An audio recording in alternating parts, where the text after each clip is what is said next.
Hey guys, so this is YL with Blockchain Academics. How's everybody doing? So this is my first time doing this. I'm going to do this a lot.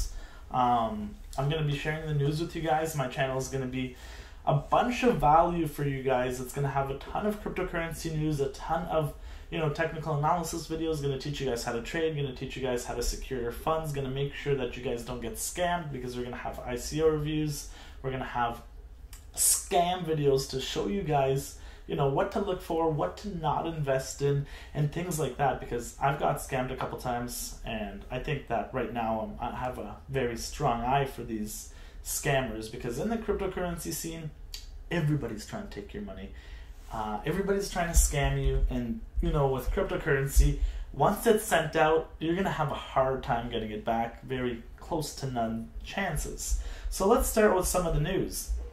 If you guys know Goldman Sachs, the reason we dropped from 7,200, well, this is what's believed. The reason that we dropped, a couple days ago to 62, 6,100, and we took this sharp drop, like $1,200 in a day, is because Goldman Sachs, apparently somebody from the company came out and said that the trading desk that they're rolling out, they're going to cancel it. They're not going to move forward with it anymore.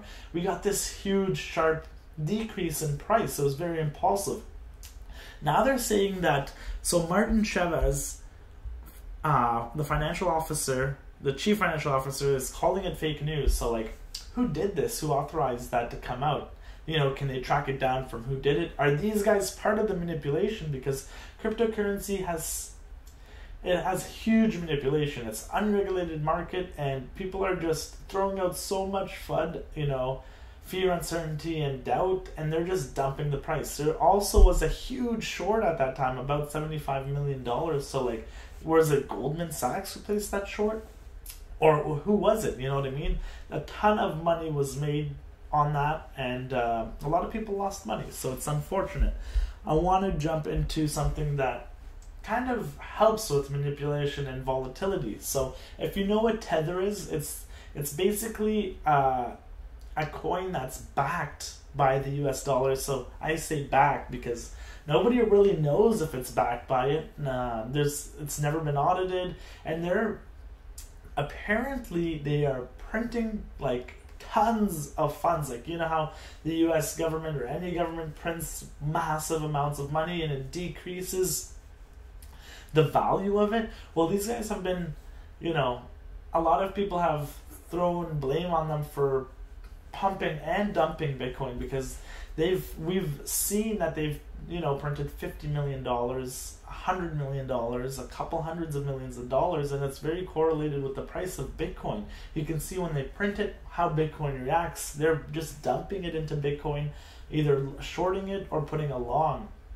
So the Winklevoss brothers, they have Gemini, that's their exchange, so they've launched GUSD, which is the Gemini US dollar. It is a real backed by a real dollar. So what they want to do is, if you put money onto Gemini, let's say $100, you can now transfer that to 100 Gemini USD, and it's an ERC20 token. So they're going to have it audited, and it's going to be eligible for FDIC insurance. So if we're in these uncertainty areas in the market, and let's say the volatility is strong, you can just change it to GUSD, and you can maintain the value of your cryptocurrency assets. So if you had 2 Bitcoins and you're afraid if it's going to go down, you can put it into GUSD, and if it does go down, you trade back into Bitcoin, and now you made more Bitcoin. Easy as that. It's just, when should you do it?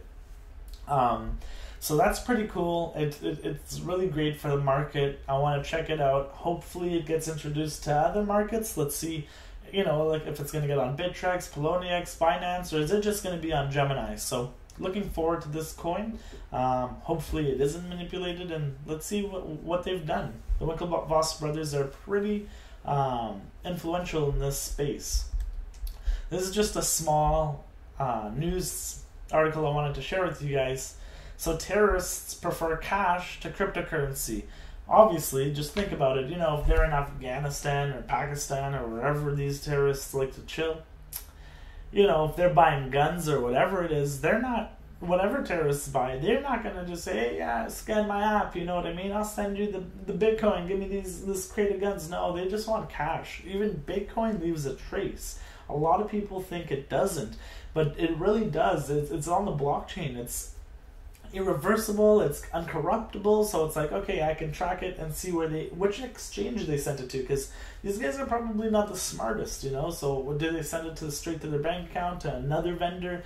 You know, they can really probably map out the whole, like, organization if they send Bitcoin from one another, so they definitely prefer cash. I only want to bring this up because so many people throw shade on Bitcoin saying, oh, it's used for terrorist funding, or it's used on Silk Road or in the dark web, but everybody thought Bitcoin was only in XMR and Ethereum was only used on the dark web, you know, but 2012, 2013, when Silk Road got shut down, Bitcoin went up 10x, and it's still going up, you know, not now, today, but from the day Silk Road went down to today, it's up huge.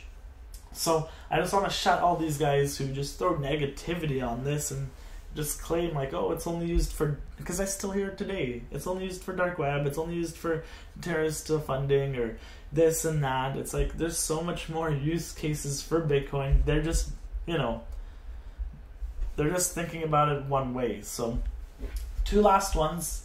Vitalik Buterin, he claims that we're not going to see another 1000x crypto boom, and it's impossible. Maybe he's talking about his Ethereum because it's taking a shit right now.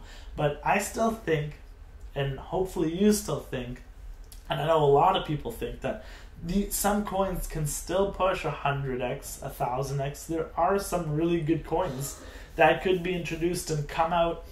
But, you know, I kind of agree with him too.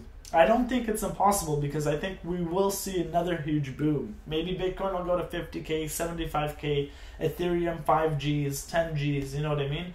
These are huge gains, but from $1 to 1,000, I can see where he's coming at. He says that the ceiling is in sight, and I believe him too. Maybe that's $60,000 Bitcoin. So, Vitalik, stop spreading your negativity. We want these big gains. I want to talk about the BitFi wallet. If you don't know what it is, it's the first unhackable wallet. It's www.bitfi.info. You can get your own. So McAfee, if you don't know who John McAfee is, you've been living under a rock, because he's very influential in the crypto space. He's a big name. And he owned McAfee Viruses, and he sold it, I believe, for $100 million.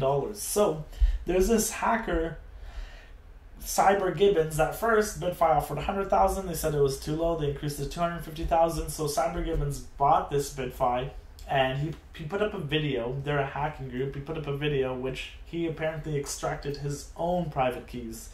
Video's not verified.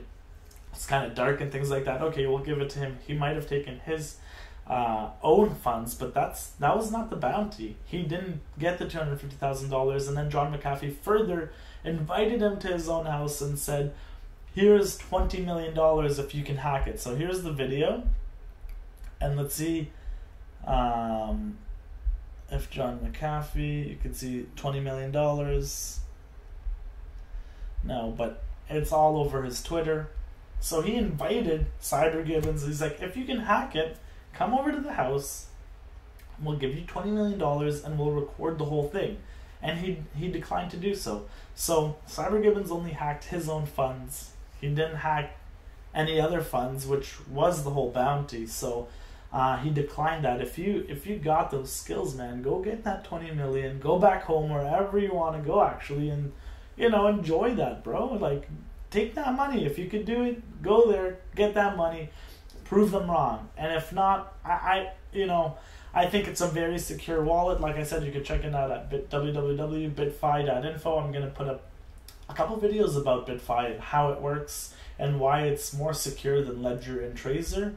And that's about it. So like I said, this was my first time. Thank you guys for watching. Going to be sharing news as much as possible. So hopefully every day, that be it the morning or noon, because some news trickles in throughout the day or some very major events happen. Then I'll hop on and I'll share with you guys. I'm going to share a ton of values. So like I said, technical analysis, crypto opportunities where you can possibly make 1000x, and a bunch of other things. So subscribe, like, comment, and I'll see you guys in the next video. Thank you.